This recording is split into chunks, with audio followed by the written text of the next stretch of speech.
ये मौक़िफ़ जो है अदालत ने एक इंटरिम स्टेज पे कबूल करते हुए जो जो ऑर्डर था गवर्नर का और उसके बाद जो नोटिफिकेशन थी चीफ मिनिस्टर को रिमूव करने की, काबीना को रिमूव करने की, वो सारी सस्पेंड कर दी हैं। अच्छा। और ये भी कहा है कि जो इन द मीन टाइम या वो रिस्टोर हो जाएंगे चीफ मिनिस्टर और कैबिनेट उनकी ओरिजिनल पोजीशन में।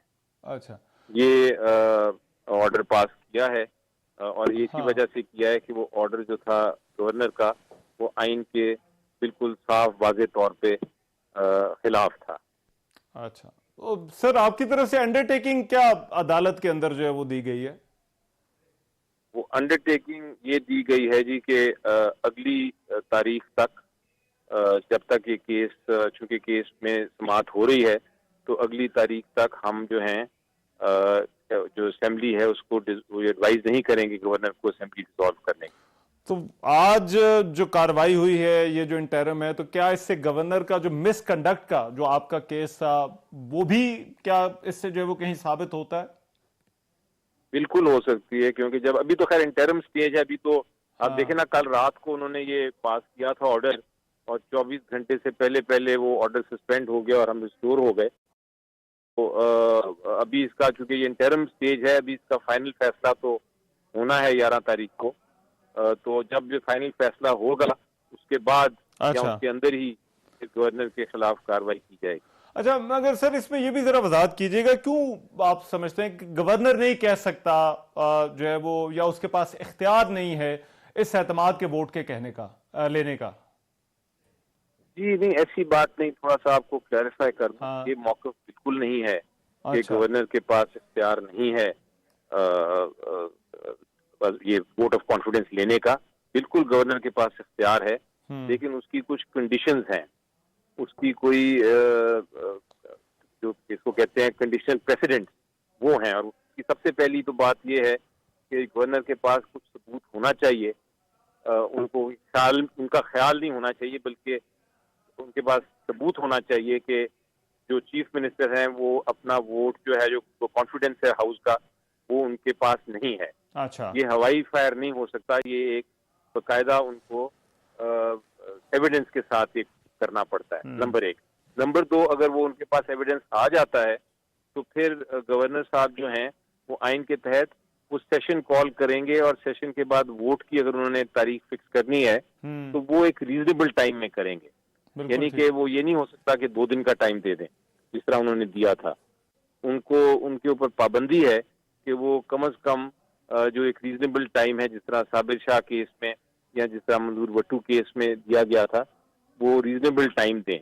तो उन्होंने चूंकि ये नहीं दिया, वो भी गलत था। हाँ। लेकिन सबसे बड़ी बात ये है कि चले उनका झगड़ा चल रहा था जो स्पीकर साहब हैं उनके साथ, गवर्नर और स्पीकर साहब का झगड़ा चल रहा था कि वो कह रहे थे गवर्नर साहब के आप 2 दिन मिलें, स्पीकर साहब कह रहे थे आपने रीजनेबल टाइम नहीं दिया।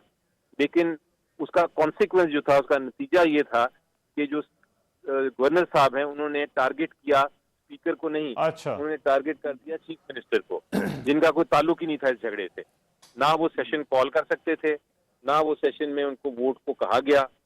उल्टा स्पीकर ने एक झूठ बोला, गवर्नर साहब ने एक झूठ बोला, और झूठ ये बोला अपने राइटिंग में बोला कि अंग्रेजी में उसका उन्होंने ये कहा कि जो चीफ मिनिस्टर हैं उन्होंने ही रिफ्रेन्ड फ्रॉम टेकिंग द वोट, यानी कि उन्होंने जानबूझ के वोट नहीं लिया। हाँ। तो उनसे पूछा गया और अदालत में भी आज सवाल ये उठा कि अगर सेशन ही नहीं था, अगर उनको असेंबली ने कहा ही नहीं कि आप आके वोट ऑफ कॉन्फिडेंस लें, तो फिर स्पीकर साहब ने किस तरह मना कर दिया?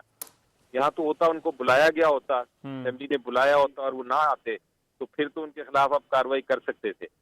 तो ये जो ऑर्डर है वो बिल्कुल इसी तरह मैंने मिसाल दी कि झगड़ा हो रहा है एक ए और बी में, यानी मेरा एक हमसाया है ए और मेरा एक हमसाया है, और झगड़ा उसमें हो रहा है, लेकिन जो है वो किसी और को कह दिया जाता है। मगर ये सर लास्टली ये बताइएगा कि अब जो एतमाद का वोट लेना है, तो वो क्या अदालत जो है वो उसका तयन करेगी कि कब एतमाद का वोट लेना है, या फिर आप अभी भी समझते हैं कि स्पीकर ने ही इस बात का फैसला करना है कि वजीर आला ने अगर एतमाद का वोट लेना है तो वो कब लेना है?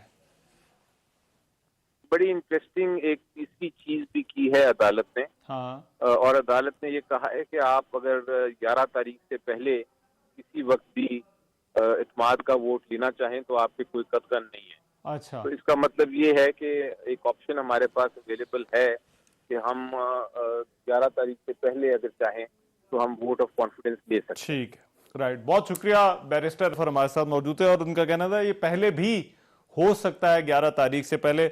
वासिक कयूम अब्बासी साहब और हैदर वहीद साहब और दरमियान में अताल साहब को भी लेने की कोशिश करेंगे। मैं वासिक कयूम